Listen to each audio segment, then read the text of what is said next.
Alright, so today's video was supposed to be a Counter-Strike, Global Offensive Overwatch gameplay here. My first of the year, but my files keep corrupting and it's turning into this whole process, so instead, I'm going to do my Switch follow-up video. I know that in my recap video I talked about a few things, but I had to kind of keep cutting away. I mean, we weren't really there to talk about my opinions, it was mostly just to recap the actual event that happened on the 13th. So this video will be my actual opinions, talking about what I feel about the Switch, and kind of gauging your guys' reactions to it as well, because from what I'm seeing, there's a lot of good and a lot of negative that's being spread around online. Lots of people's opinions are changing rapidly from day to day too, so it's hard to keep track, but overall, my opinion on the Switch, it is positive. I definitely think it's a good step in the right direction for Nintendo. I like the ideas of a home console that is also portable. I did mention in my recap video that it's basically what the Vita wanted to be and what we all wanted the Vita to be as well. It really is a home console experience on the go. I think that's neat. Nintendo's finally achieved that actual true home console experience, even being able to take your same games. I can be playing Legend of Zelda or Mario Odyssey, Mario Kart 8, whatever, on my screen, on my TV at home, then just pick it up, go outside and play somewhere else at a park or whatever. That's neat. That's really cool. But I do have some issues with it as well. Number one would just be the launch lineup is so weak. Oh my gosh. I mean, we have Zelda. That's great. That is great we're launching with Zelda. But that is literally the only game I have even a faintest amount of interest in out of the launch lineup. We're launching with 5 games, one of which is Skylanders. The other one is a party game using the stupid motion controls, and the rest are just kind of shovelware I don't really care about. I'm sure there's somebody who cares about games like Super Bomberman R, but that's just not really me. So out of the 5 launch games, which is already a terrible number, we have 1 game that people are looking forward to, Legend of Zelda Breath of the Wild. Now, that is a big game. I'm not going to say that that's not a big game. Lots of people are going to get tons of enjoyment out of it, but I mean, it's just a weak lineup just to have one single game that's actually going to be played by the majority of people. I mean, that's just pretty weak to me. We do have some cool stuff coming later 2017, but honestly, I don't picture myself buying one of these. I know in my recap I said I was thinking about pre-ordering. I did decide against that. I'm not pre-ordering this thing. The supply, there's tons of it anyways, so I can still go pick one up right now at Amazon or whatever if I wanted to, or even my local Walmart, I'm sure, and GameStop still has stock, but I just don't see a reason to get it before the holidays. Then I can get it cheaper, probably, with all the Black Friday sales. I can get Mario Odyssey, Mario Kart 8, Splatoon 2, I can get all that stuff that I want, Actually, I'm not going to get Splatoon 2 because I'm not paying for the online, but I can get lots of other stuff, with it too. That'll be nice, and I can get it cheaper. I can get it, and all at the same time, and maybe even find like a bundle or something, because I'm sure they'll do a bundle with probably Zelda in a couple months. That'll be nice. But yeah, I just don't see myself getting one anytime before the holidays, and I mean, we're only just kind of scratching the surface. There's lots of other problems I have with it. We're not gonna get too deep. I don't want this video to be too long. I've already taken up 4 minutes here, so my other problems here are just the pricing and then the stupid gimmicks of the motion controls coming back. I was really excited when they first announced this thing.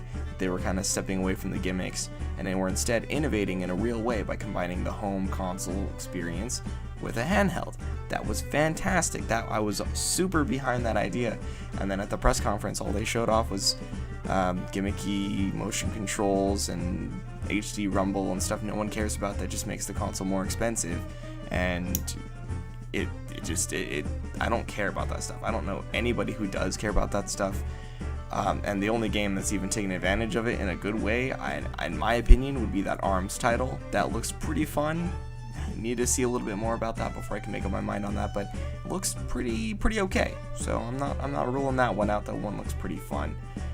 But overall, I wish that they just ditched the motion controls and released a cheaper console for it, or at least put in like a tie-in game or something, because they did say that they ditched the tie-in game because they wanted to keep it under $300 or under you know, at that $299 price point.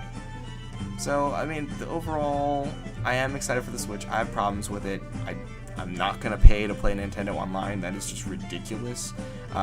Plus, they don't even have like voice chat. They don't even have like a real online service. I'm sure they're still gonna use friend codes. I'm sure they're still gonna use all that stupid Nintendo crap. They're gonna make you pay for it. We don't know the pricing though, so I mean, unless it's like $20 for the whole year, I don't see it being worth it. They did redact on the games, the free games every month thing. It originally was that they were going to take them away once your month ran out, but they did backtrack on that and said that no, they're going to let you keep the games that you get, you know, because you're going to get one free game a month for your subscription. So they're going to let you keep them as long as you keep your subscription going. So they're doing the whole Sony Microsoft thing. That is nice to see them backtrack on. Hopefully they backtrack on a couple other things too. That would be nice, but I mean, just overall, even the pricing of the accessories, like $110 for a Joy-Con controller and $70 for the Pro controller, that is just insane. There's just so many things that they really dropped the ball on and just completely Nintendo'd the whole situation up. And I mean, I still can't post Nintendo gameplay. I'm completely against posting that on YouTube because they still have that stupid you know, YouTube policy in place that I do not support at all, so don't expect any Zelda footage or anything me playing. I mean, the only video I posted on Nintendo was the Switch recap, and that one got copyrighted against because I posted from the trailer, so you know, that alone also kind of irritated me. But I will play Nintendo at my leisure. I'm a huge Smash fan. I love Mario Kart. I'm getting into the Zelda games. I did play the old ones like Ocarina, but I think Majora's Mask and Wind Waker were the last two I played before not playing any of the newer ones, so I need to go back and play like Twilight Princess and you know, some of the other Zelda games to kind of get caught up.